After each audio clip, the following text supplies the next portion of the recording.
Oke, mari kita berdoa, saudara. Tuhan, kami bersyukur betapapun kami tidak dalam formasi yang lengkap. Banyak teman-teman yang berhalangan hadir, mungkin karena mereka sedang dan masih bekerja, atau mereka sedang bepergian, atau bahkan kalau mungkin ada yang kurang sehat. Kami mendoakan mereka supaya mereka juga disertai Tuhan, seperti Tuhan menyertai kami juga. Terima kasih untuk kesempatan ini. Kami ingin memulai pemahaman Alkitab ini di dalam nama Tuhan Yesus, yang adalah Tuhan, Guru, Juru Selamat, Penebus, dan Sahabat kami, Yesus Kristus. Amin. Amin. Sebentar saya. Ya, hari ini kita membaca Ibrani pasal 4, ayat 14, sampai Ibrani pasal 5, ayat 10. Ibrani 4, ayat 14, sampai pasal 5, ayat 10.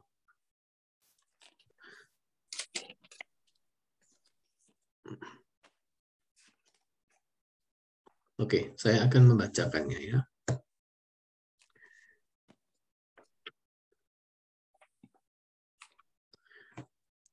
Ibrani 4, ayat 14.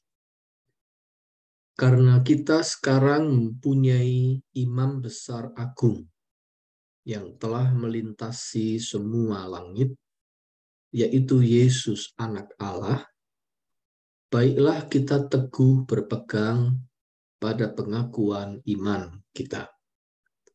Sebab imam besar yang kita punya bukanlah imam besar yang tidak dapat turut merasakan kelemahan-kelemahan kita. Sebaliknya, sama dengan kita, ia telah dicobai, hanya tidak berbuat dosa. Sebab itu marilah kita dengan penuh keberanian menghampiri takhta kasih karunia, supaya kita menerima rahmat dan menemukan kasih karunia untuk mendapat pertolongan kita pada waktunya.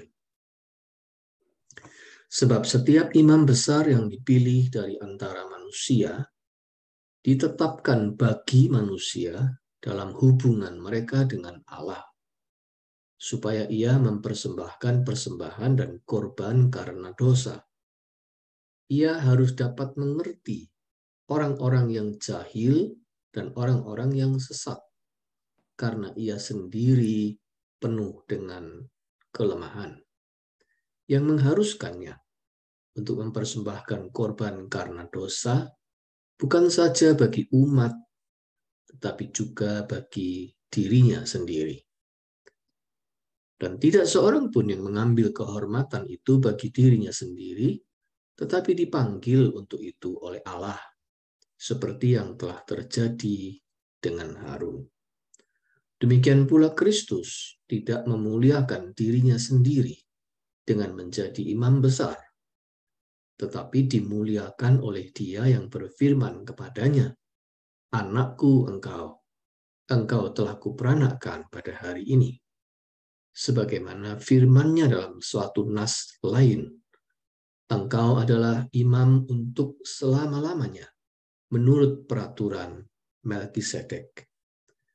Dalam hidupnya sebagai manusia, ia telah mempersembahkan doa dan permohonan dengan ratap tangis dan keluhan kepada Dia yang sanggup menyelamatkannya dari maut. Dan karena kesalehannya, ia telah didengarkan. Dan sekalipun ia adalah anak, ia telah belajar menjadi taat dari apa yang telah dideritanya. Dan sesudah ia mencapai kesempurnaannya, ia menjadi pokok keselamatan yang abadi bagi semua orang yang taat kepadanya.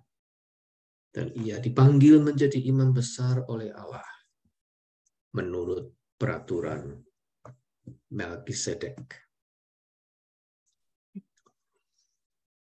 Ya, dari membaca ini saja kita tahu bahwa sekarang sudah tiba waktunya bagi penulis surat Ibrani untuk masuk dalam figur yang sentral yang dipakainya untuk menjelaskan tentang siapa Yesus dan perannya di dalam hidup kita, yaitu figur seorang imam besar. Figur imam besar ini memegang peranan yang kunci di dalam seluruh surat Ibrani. Nah, nanti akan dalam pasal-pasal selanjutnya masih akan terus dipakai, tapi penulis surat Ibrani memulainya di sini. Dia langsung masuk pada figur sentral seorang imam besar yang memang memiliki peran yang sentral di dalam ibadah kurban orang Israel. Nah, pusat dari pelayanan seorang imam besar itu ada pada ibadah yang namanya ibadah penebusan, atonement sacrifice, ibadah penebusan. Ada hewan kurban, yaitu domba yang tidak bercela, yang dipersembahkan di altar ruang maha suci, dan itu dilakukan oleh imam besar setahun sekali untuk fungsinya sebagai pengganti bagi dosa-dosa umat dan dosa-dosa imam besar itu sendiri. Jadi konsep penggantian itu ada dalam ibadah kurban. Jadi persembahan hewan tak bercela itu simbol dari kurban untuk menggantikan dosa-dosa umat. Itu sebabnya disebut ibadah penebusan. Ditebus, digantikan. Nah, di dalam hal ini boleh dibilang seorang imam besar itu mengangkut beban dosa seluruh umat sebelum terjadi yang namanya penyucian. Ya. Sebelum terjadi yang namanya penyucian dosa, maka dilakukan imam itu membawa beban-beban dosa umat itu dan kemudian nanti dibakarnya di altar hewan kurban untuk menebus dosa-dosa itu. Jadi dalam hal ini memang seorang imam besar boleh dibilang dia mengangkut beban dosa seluruh umat sebelum terjadi penyucian dosa atau penebusan yang berlangsung dalam ibadah kurban. Seorang imam besar dia melaksanakan tugasnya dengan empati yang besar, dengan empati yang tinggi, dengan rasa solidaritas yang tinggi terhadap kelemahan-kelemahan umat, terhadap kelemahan-kelemahan manusia, termasuk dirinya sendiri. Jadi menjadi imam memang tidak mudah. Itu sebabnya disebutkan tadi itu hanya merupakan sebuah panggilan. Itu tidak dengan sendirinya orang mau, tetapi itu ditentukan, dipilih oleh Tuhan. Itu yang sebabnya disebutkan sebagai keturunan Harun itu, semua imam. termasuk imam besar.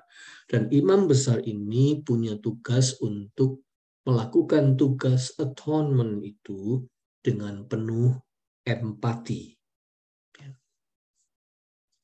Di dalam ayat pasal 5 ayat 2 disebut, ia harus dapat mengerti orang-orang yang jahil dan orang-orang yang sesat.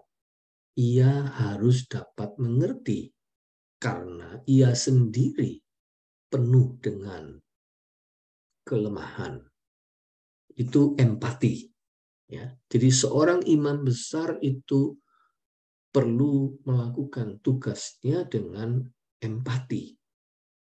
Nah, lalu penulis surat Ibrani ingin menjelaskan, begitulah dengan Yesus, gitu. Begitu pula dengan Yesus. Sebab itu di pasal 4 ayat 15 disebutkan begini. Sebab imam besar yang kita punya bukanlah imam besar yang tidak dapat turut merasakan kelemahan-kelemahan kita.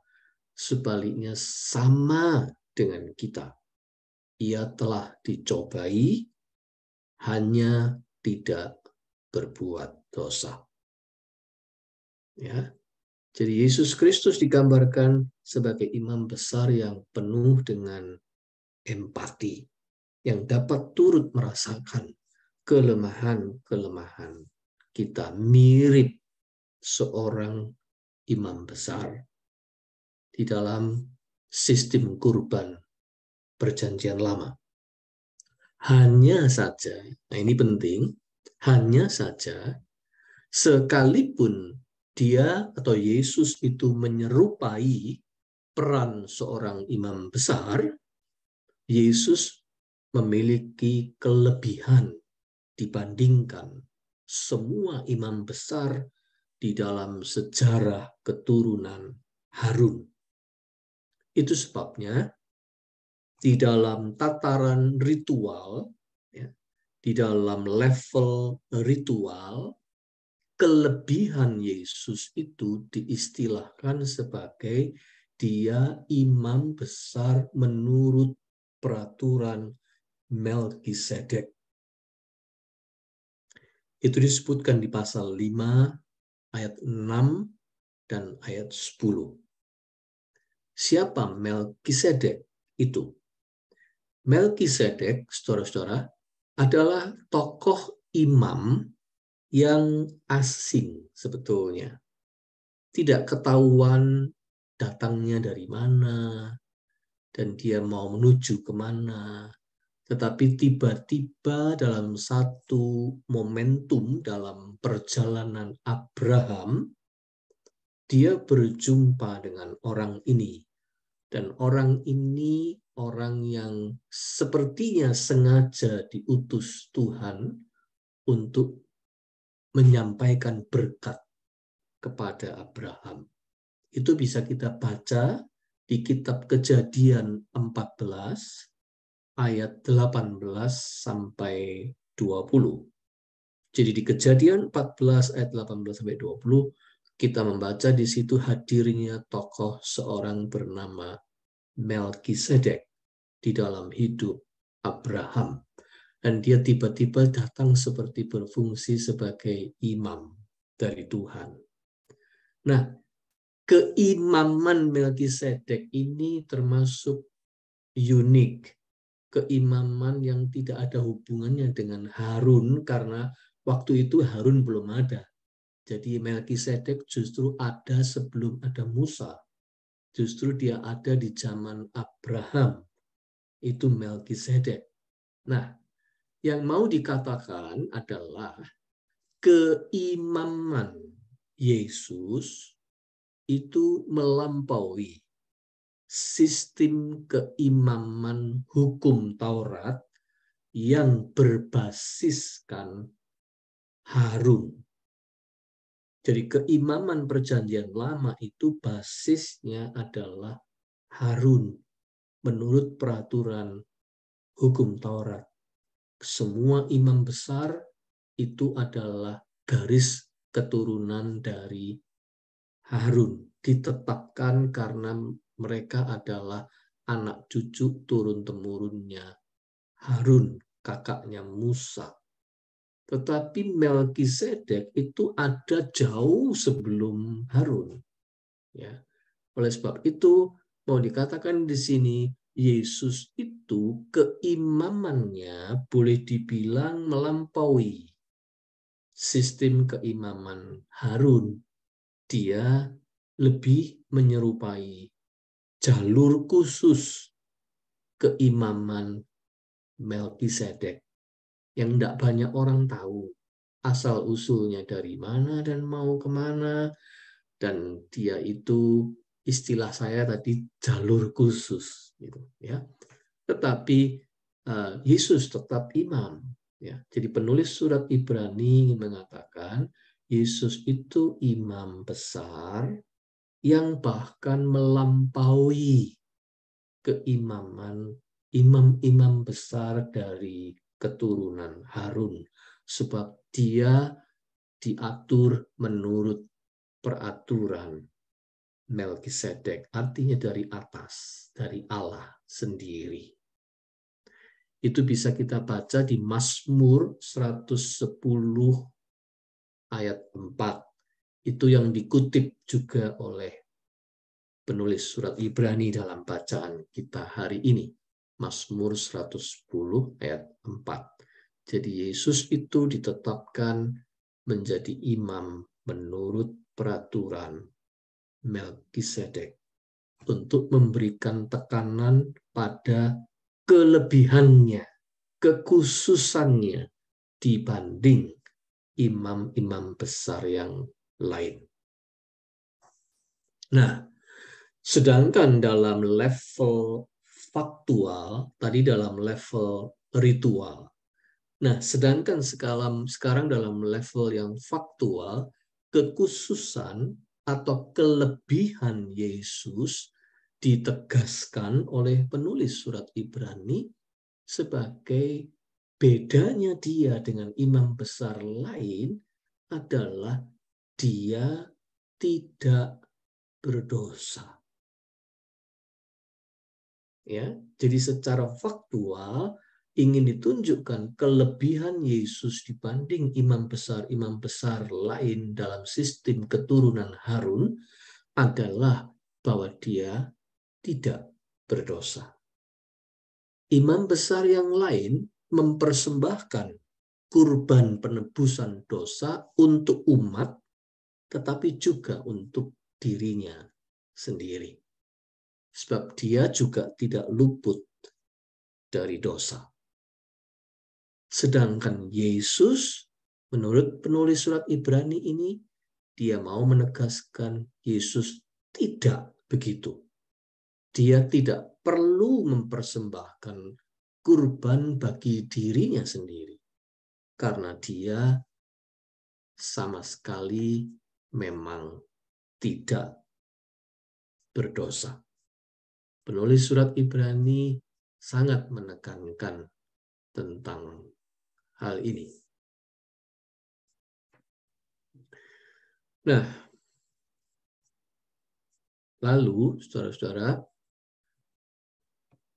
atas dasar kelebihan Yesus dibanding imam besar, ya, kita mengerti kenapa kok dia pakai kelebihan-kelebihan, karena kan ini memang dalam rentetan penulis surat Ibrani menjelaskan Yesus itu melebihi.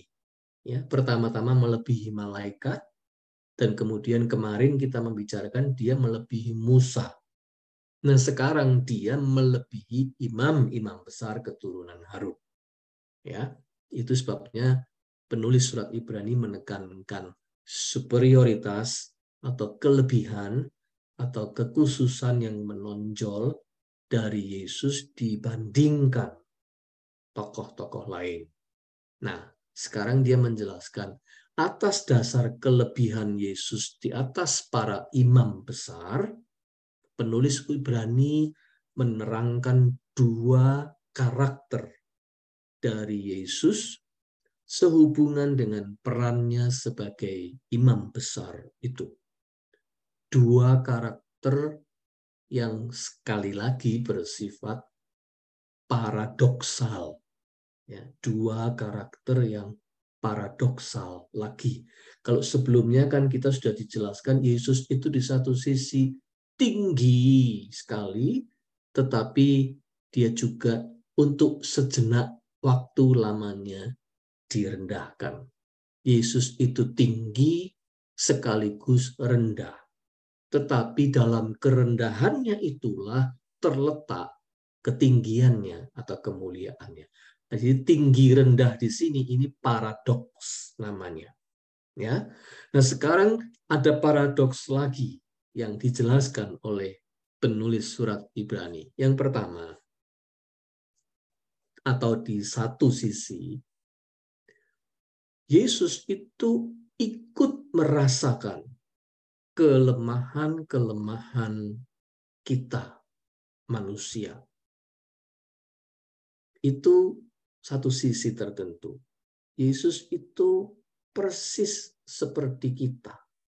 Dia tahu persis keluhan-keluhan kita. Dia mengerti benar rasa sakit yang kita alami.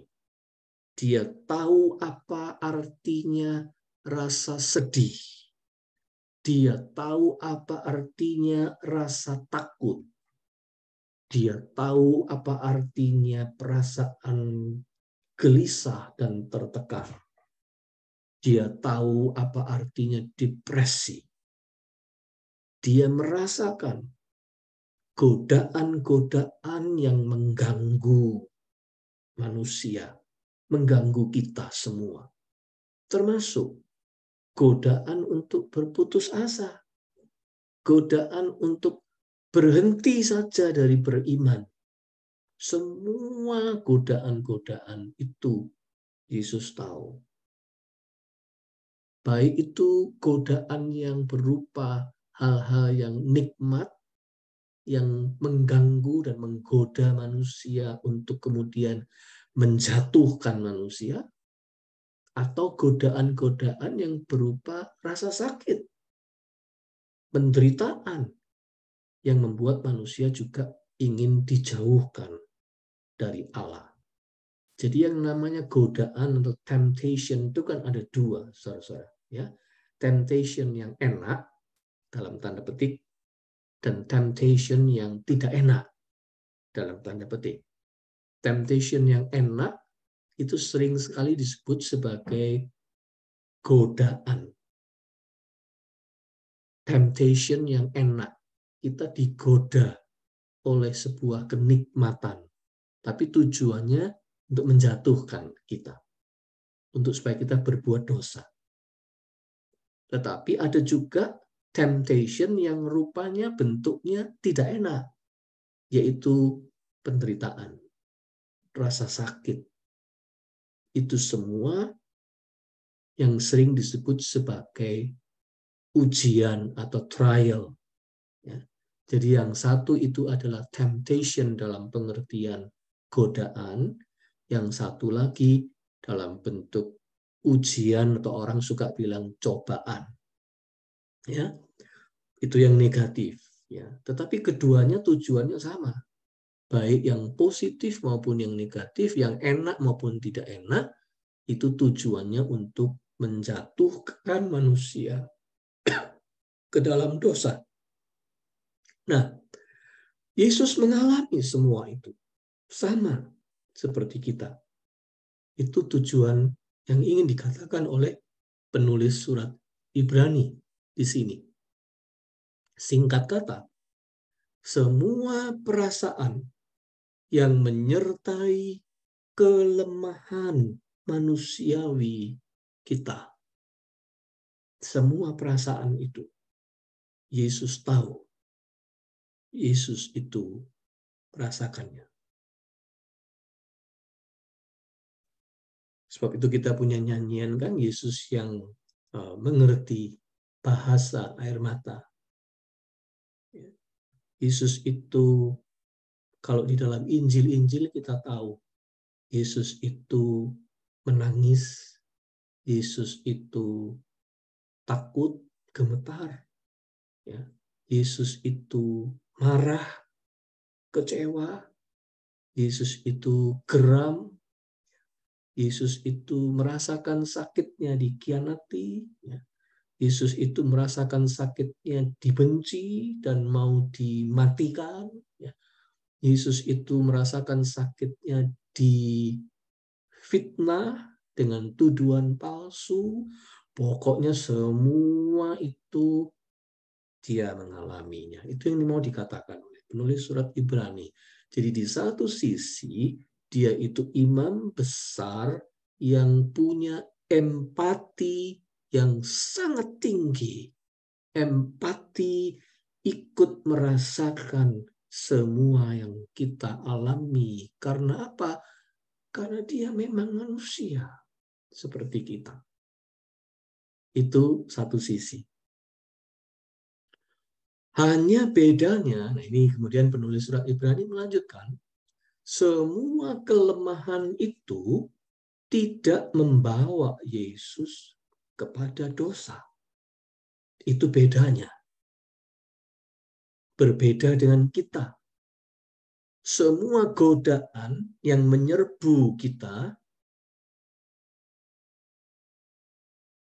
menyerbu Yesus.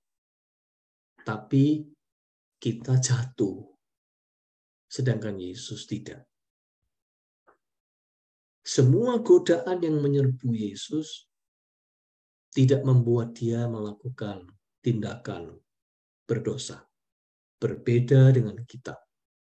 Godaan-godaan itu bagi kita pada tahap tertentu bisa menjatuhkan kita. Semua kita digoda, saudara-saudara. Semua kita menghadapi temptation, baik yang enak maupun yang tidak enak. Oh, mungkin pada tahap tertentu kita ini bisa berkata, saya bisa bertahan.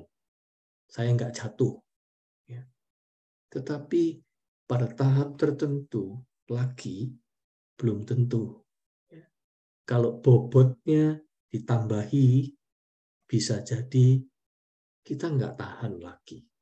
Ya. Kita ini manusia yang bisa jatuh. Pada tahap tertentu, kita tidak bisa bertahan lagi. Atau kalau kita merasa kita bisa kok, saya bisa bertahan dari godaan ini. Tetapi ternyata kita terjatuh di godaan yang lain. Ya, sebab godaan itu macam-macam. Ya, godaan itu macam-macam jenisnya. Mungkin kita bertahan di godaan yang satu ini. Tapi belum tentu kita bisa bertahan di godaan yang lain. Atau kalau toh kita masih tetap merasa enggak kok, saya bisa bertahan, saya setia kepada Tuhan, dan seterusnya kita bisa bertahan. Tapi dalam kenyataannya, secara tidak kita sadari, kita juga sudah berdosa. Itu sebabnya kadang-kadang kalau kita berdoa minta ampun Tuhan untuk dosa-dosa yang kita sengaja maupun dosa-dosa yang tidak kita sengaja. Artinya apa? Artinya ketika kita tidak sengaja pun kita bisa berdosa. Gitu. Ya. Itu berarti sebenarnya kita tidak luput dari dosa juga. Jadi semua temptation mampu menjatuhkan kita. Karena pada dasarnya kita memang berdosa. Itulah kita. Gitu, ya. Tetapi penulis surat Ibrani ingin mengatakan, Yesus tidak. Itu bedanya. Mengapa Yesus tidak? Mungkin ini bisa dijawab dengan mudah, sepertinya kita bilang, oh ya jelas dia tidak, karena dia bersifat ilahi. Karena Yesus itu Allah. Karena Yesus itu Allah sejati, selain manusia sejati. Nah, karena dia Allah, maka dia tidak berdosa. Dan ini adalah dimensi yang kedua dari karakternya tadi, paradoksnya. Jadi dia memang ikut merasakan kelemahan karena dia manusia, tapi dia tidak berdosa karena dia Allah. Kita bisa menjawabnya dengan cara seperti itu. Ya. Tetapi, nah ini yang penting di sini, menurut penulis surat Ibrani, yang terjadi tidak sesederhana itu. Tidak sesederhana kita berkata, ya jelas Yesus itu tidak jatuh dalam dosa karena dia Allah. Tidak sesederhana itu. Itu benar, tetapi tidak sesederhana itu. Yesus itu memang anak Allah. Yesus itu memang berkarakter ilahi. Dia punya divine nature di dalam dirinya. Sebagaimana yang dijelaskan oleh penulis surat Ibrani di pasal 1. Kita sudah membicarakan itu. Yesus itu anak Allah. Dia itu sudah ada sebelum segala sesuatu ada. Dia sama dengan Firman yang menciptakan dunia ini. Yesus itu memang Allah. Sehingga temptation tidak bisa menjatuhkan dia. Tetapi prosesnya untuk Yesus ya, prosesnya tidak semudah itu. Tidak semudah kita mengatakan karena dia Allah, maka dia tidak berdosa. Artinya, di dalam ketidakberdosaan Yesus, dia tidak mudah menunjukkan keilahiannya itu.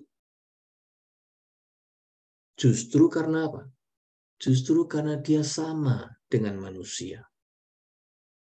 Jadi kalau tidak ada aspek kemanusiaannya, maka Yesus akan menunjukkan kealahannya dengan mudah. Memang dia Allah.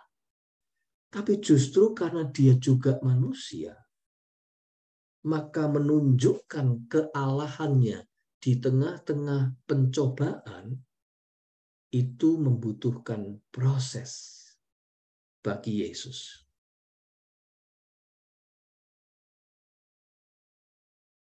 Justru karena dia sama dengan manusia, dia ikut merasakan kelemahan manusia, dia ikut dicobai, dia ikut mengalami serbuan godaan-godaan yang beragam macam, maka Yesus berjuang luar biasa untuk membuat dosa tidak hadir di dalam kemanusiaannya.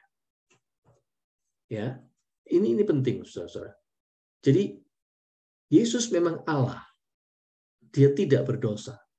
Tapi untuk menunjukkan ketidakberdosaannya di tengah-tengah temptations, dia berjuang luar biasa. Karena dia manusia. Gitu. Karena ketika dia dicobai, dia merasakan pencobaan di titik-titik yang paling lemah dari kemanusiaan kita. Itu sebabnya dalam pencobaan di padang gurun, Yesus disebut di situ dia berjuang. Jangan dikira pencobaan itu berlangsung 40 hari, dia tidak makan sama sekali. Dan dalam pencobaan di padang gurun itu memang cuma diwakili 3, tapi 3 pencobaan yang paling utama. Tidak berarti dia dicobai cuma 3 kali. Ya. Tapi pencobaan-pencobaan itu pencobaan-pencobaan yang paling dasar dia mengalaminya. Dan pencobaan-pencobaan itu dihadapi Yesus dengan perjuangan yang luar biasa di tengah-tengah rasa laparnya dia yang besar sekali. Jadi dia menunjukkan kealahannya tidak dengan mudah. Dan itulah yang digambarkan di dalam surat Ibrani pasal 5 ayat 7 sampai 9. Sekarang kita bisa mengerti kenapa ada ayat-ayat ini. Bunyinya begini. Dalam hidupnya sebagai manusia, ia telah mempersembahkan doa dan permohonan dengan ratap tangis dan keluhan kepada Dia yang sanggup menyelamatkannya dari maut. Dan karena kesalehannya, ia telah didengarkan. Dan sekalipun ia adalah anak, ia telah belajar menjadi taat dari apa yang telah dideritanya. Dan sesudah ia mencapai kesempurnaannya, ia menjadi pokok keselamatan yang abadi bagi semua orang yang taat kepadanya. Jadi penulis surat Ibrani menggambarkan bahwa kealahan Yesus yang ditunjukkan dalam bentuk kualitas dia tidak berdosa, itu tidak muncul dengan gampang. Itu melalui sebuah proses perjuangan yang disebutkan melalui ratap tangis, bahkan disebutkan di situ dia belajar menjadi taat sampai mati, kata surat Filipi. Jadi Yesus pun belajar menjadi taat sampai di titik yang paling optimal. Dia memang anak Allah, tetapi dia juga manusia. That's the problem. Paradoksnya di situ. Untuk menunjukkan kealahannya yang suci dan tidak berdosa itu, dia harus berjuang dari bawah. Dia harus berjuang dari kemanusiaan yang ada pada dirinya. Jadi kesempurnaan kealahannya tidak dengan mudah ditampakkan atau ditunjukkan. Justru karena dia dibalut oleh kemanusiaan yang sama seperti kita. Ini rahasia yang dalam sekali, saudara-saudara, dari surat Ibrani. Jadi surat Ibrani ingin mengatakan kesempurnaan kealahan Yesus itu dicapainya dengan perjuangan yang sangat berat dari bawah. Perjuangan sebagai manusia sama seperti kita. Ya, manusia yang dicobai, dan pencobaan itu makin lama levelnya makin tinggi dengan tujuan menghancurkan dan menjatuhkan dia, tapi dia taat seperti anak tangga, dia naik taat, bahkan ketaatannya sampai di titik puncak di kayu salib. Dan ketika dia berkata kepada Bapa, jadilah kepadaku menurut kehendak-Mu. Dan ketaatan itu disebutkan oleh Paulus di surat Filipi, dia taat sampai mati. Dan ketaatan Yesus yang seperti itulah yang kemudian memancarkan sisi kealahannya yang mulia sekali. Jadi Yesus itu menampakkan kealahannya tidak dengan mudah. Dia dari bawah, karena justru dia dibalut oleh kemanusiaan sama seperti kita. Dengan kata lain, kealahannya itu ditunjukkannya melalui perjuangan iman yang berdarah-darah, perjuangan yang berat, penuh dengan rasa sakit, perjuangan untuk menjadi taat kepada Allah Bapa melalui perlawanan terhadap semua temptations di dalam hidupnya. Itulah Yesus menurut penulis surat Ibrani.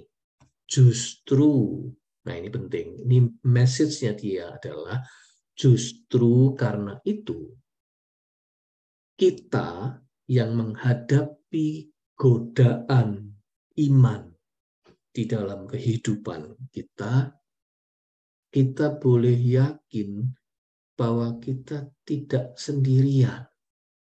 Ini yang penting. Karena seperti saya bilang kan, penulis surat Ibrani ini menghadapi orang-orang Kristen yang waktu itu imannya dicobai. Bahkan ada sebagian dari mereka yang murtad karena nggak tahan dalam pencobaan itu, nggak tahan dengan temptations-nya. Nah, sekarang penulis surat Ibrani mau mengatakan, kamu semua yang dicobai, yang menghadapi godaan itu, percayalah bahwa kamu tidak sendirian. Tuhanmu, Yesus itu adalah Yesus yang menderita bersama dengan kamu. Ketika kamu dicobai, Yesus ada di situ bersama kamu. Dan dia mengerti pencobaan itu karena dia sudah mengalaminya.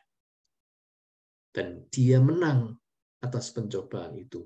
Oleh sebab itu, kita pun bisa menang bersama dengan dia.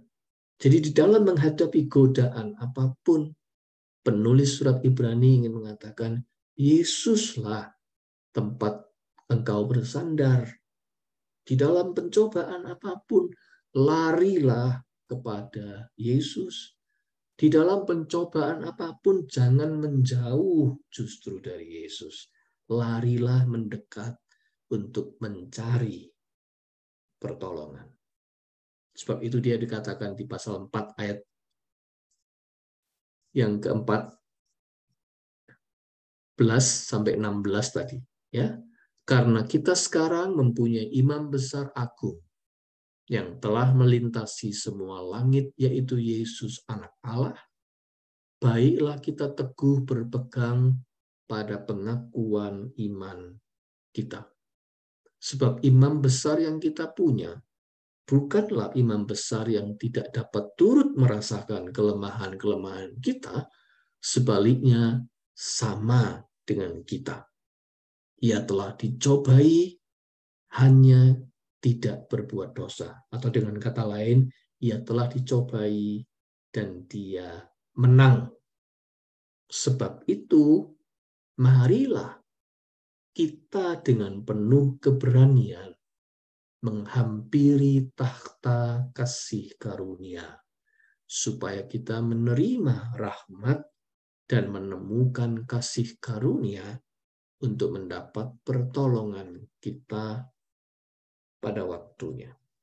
Itulah nasihat yang ingin disampaikan oleh penulis surat Ibrani, khususnya kepada orang-orang beriman yang sedang digoncang imannya oleh temptations, apapun bentuknya. Dia ingin mengatakan, kalau kamu menghadapi temptations, jangan jauh dari Yesus. Sebab Yesus itu tahu persis semua temptations yang kamu alami, dan Yesus sudah menang. Oleh karena itu, berada bersama dengan Yesus, mencari Yesus, dan berada di dekat Yesus, itulah justru sumber kekuatan kita menghadapi temptations. Dia itu imam besar kita yang siap ada di samping kita dalam kondisi dicobai. Itu saya kira pesan yang sangat penting yang dia sampaikan di sini, saudara-saudara, kepada pembaca surat Ibrani, tapi juga saya kira itu berlaku untuk kita semua. Ya, sebab kita semua mengalami pencobaan dalam bentuk apapun. Ya. Sisi-sisi kemanusiaan kita menghadapi cobaan dalam bentuk apapun.